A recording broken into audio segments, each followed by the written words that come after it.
কি আমার মুরগি কোথায় গেল? এই তুমি দাঁড়াও তো দেখি, কোথায় তুমি মুরগি কোথায় রেখেছো তুমি? কি কোথাও তো দেখছি না।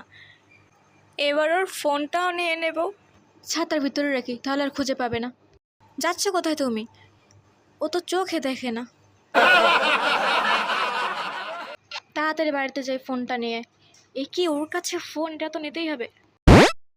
এ কি আমার ফোন কই? এই তুই আমার ফোন নিয়েছিস দেখি, তুই ফোন কোথায় রেখেছিস বল আমাকে। তুই আমার ফোন নিয়েছিস না? তোকে আজকেই পুলিশে দেবো। কোথায় আমার ফোন? বের করা তাড়াতাড়ি। হায় রে, আমার এত দামের ফোন কই গেল? ওকে খাচ্ছে এখানে, আমাকে তো খেতেই হবে। হায় রে, নুডলস খাচ্ছে, দে দে আমি খাই। উফ, দেখেই তো জিভ পানি চলে আসছে, না জানি কত মজা। এই তুই আমার নুডলস নিয়েছিস কেন? তাড়াতাড়ি দে। আমি তো নেই নাই, তুই নিয়েছিস। আমার এই তো এখানেই রেখেছি। হ্যাঁ দেখি, এই তুই শর্ত। এই দেখো ওর ছাতার ভিতরে লুডুস,